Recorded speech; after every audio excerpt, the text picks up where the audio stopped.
اللہ کے کسی ولی سے جو نہیں کرے رب اس سے جنگ کا اعلان فرماتا۔ اب مجھے بتائیے اللہ سے جنگ کر کے نہیں نا، تو پھر ہر معاملے میں ہر طریقے سے سورت کے قریب نہیں جانا ہے۔ اب سوال یہ ہے کہ ہمیں کیسے پتا چلے اللہ کا ولی کون ہے؟ یہ ذرا سمجھیے گا میری بات۔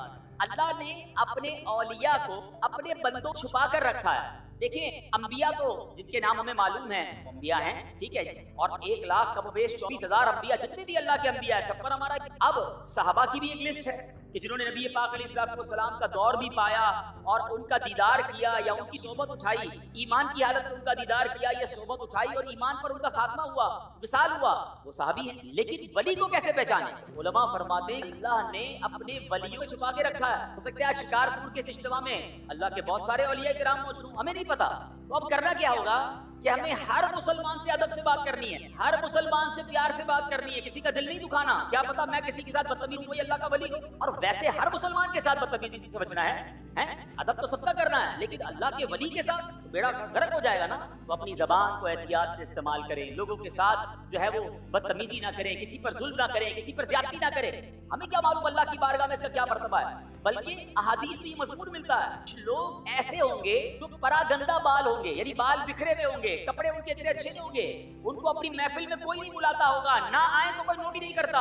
آقا علیہ السلام فرماتے ہیں مگر اللہ کی بارگاہ میں ان کا وہ مقام ہوتا ہے کہ اگر وہ قسم اٹھا لے کسی معاملے پر رب کی قسم پوری فرما دیتا۔ ہم تو عام طور پہ لوگوں سے ملتے بھی کے لباس کو دیکھ کے، ہاں یار یہ ذرا رکھ رکھاؤ والا ہے، اس سے ملنا ہے، اس کو ساتھ بٹھانا ہے، نہیں یار اس کے کپڑے میلے ہیں، یہ تو دکھنے میں بڑا غریب لگتا ہے، چٹی بھی چپل پہن کر آیا ہے، اس کو کہاں ہمارے قریب آنے دو، اس کے کپڑوں سے بو آ رہی ہے۔ ٹھیک ہے لباس کس لیے کی غربت دیکھ کر اس کو تو نہیں کرنی ہے، سب کے ساتھ پیار سے پیش آئے۔ ہمیں نہیں پتا اگر وہ اللہ کا ولی ہوا اور کسی معاملے میں ہم سے ناراض ہو گیا نا تو چلتی گاڑی رک جانی ہے، سارے بنے کام بگڑ جانے، کیونکہ یہ رب کا ولی ہے، رب کا دوست ہے۔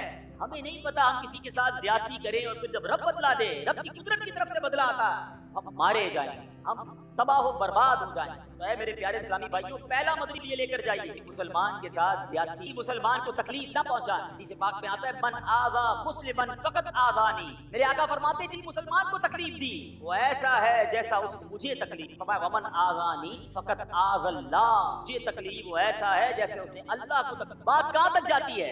ایک مسلمان کو تکلیف دینے میں۔ اب وہ سوچے جو مسلمانوں کو گالیاں دے، وہ سوچے جو مسلمانوں کا مال دباتے ہیں، وہ سوچے جو چوریاں کرتے ہیں، جو زمین پر قبضہ کر لیتے ہیں، جو یتیم بیواؤں کا بلکہ اپنی بہنوں کا ورثہ دبا لیتے ہیں، تو کیا جواب دیں گے اللہ کی بارگاہ میں؟ کیسے جواب دیں گے؟ تو کبھی کسی کو ہماری طرف سے تکلیف نہ ہو، اس بات کا خیال رکھیں۔ پھر اس واقعے سے ایک اور بات سیکھنے کو کیا ملی؟ سبحان اللہ، کہ تبرکات کی کیا ویلیو ہے۔ حضرت ابراہیم ادھر گئے، آپ نے 7 بکریاں بھیج دی، اور جب وہ 7 بکریاں جاتی ہیں کی برکت سے سبحان اللہ کنویں میں پانی آ جاتا ہے، تو پتہ یہ چلا کہ اللہ کے جو اولیاء ہوتے ہیں، رب کے قریب ہوتے ہیں، ان کی قرب والی تبرک والی چیز میں بھی بڑی برکت ہوتی ہے۔